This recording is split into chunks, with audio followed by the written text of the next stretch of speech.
The sound of fabric tearing was sharper than a scream.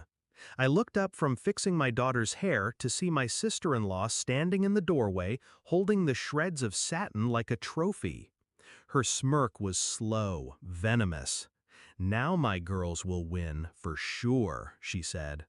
For a second, I froze. Not because I didn't know what to say, words came easy to me, but because I didn't want to waste them. My daughter's competition was in hours. Months of practice, late nights, bleeding feet, all hanging by a thread that had just been ripped apart. I turned to my daughter, ready to find the right lie to soften the blow. But she beat me to it. Her eyes, calm, almost amused, met mine. "Mom," she whispered, leaning close so only I could hear, "relax." Then she tilted her phone, showing me something that made the corner of my mouth twitch upward despite myself. The dress she destroyed was a decoy. 6 months earlier, I would have never suspected my sister-in-law of something so petty. She was loud, competitive, and allergic to sincerity, but she'd never crossed the line. Until the last regional competition. That night, her daughters accidentally stepped on my girl's shoe just before going on stage. A broken strap, a stumble during the routine, a drop in the rankings. When I confronted her afterward, she shrugged. "Accidents happen," she said, sipping champagne like she'd just hosted a charity gala instead of sabotaging a teenager. It wasn't just cruelty, it was calculation. She needed her daughters to win, not because they deserved it, but because she needed to be the mother of winners. That's when I knew the next time she wouldn't settle for a broken strap. She'd aim bigger. So we prepared.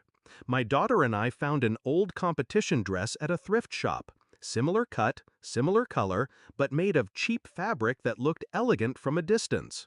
We tailored it to her exact size. She wore it during rehearsals when we knew my sister-in-law would drop by. The real dress, a custom piece my daughter had designed herself, stayed in a garment bag under lock and key in my car. We didn't tell anyone, not my husband, not my friends, not even the other moms in our circle. The fewer people who knew, the cleaner the game.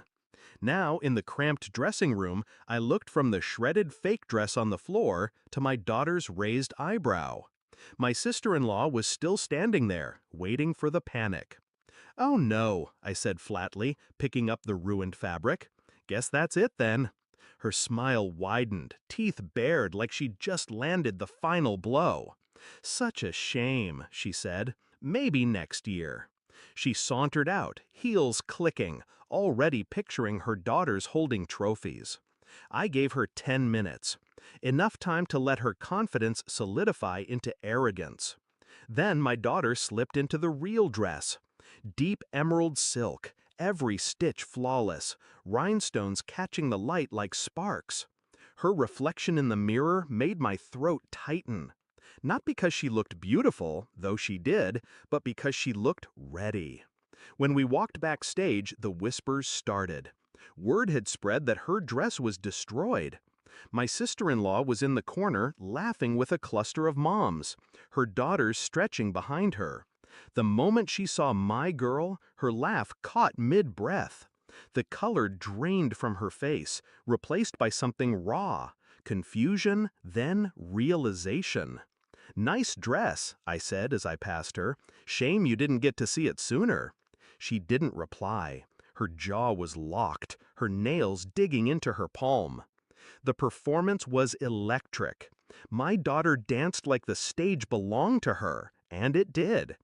Every turn was sharp, every leap defied gravity. When the final note hit, the applause was instant and thunderous. Her score shattered the previous record. First place wasn't even a question, it was a statement. Meanwhile, my sister-in-law's daughters danced well. But well doesn't win when brilliance walks on stage right before you. At the award ceremony, my daughter stood center stage, gold medal glinting under the lights. My sister-in-law's girls flanked her, second and third place.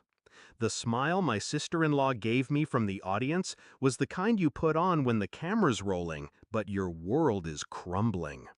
Later, in the parking lot, she cornered me. "You think you're clever?" she hissed.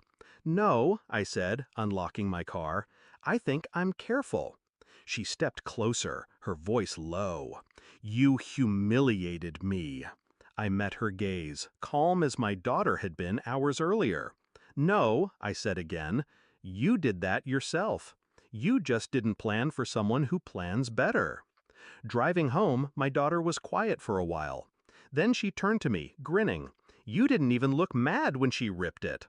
"I wasn't," I said, eyes on the road. "Because anger's a waste when you've already won." That night I folded the ruined decoy dress and put it in a box. Not as evidence, as a reminder. Some people think victory is about being the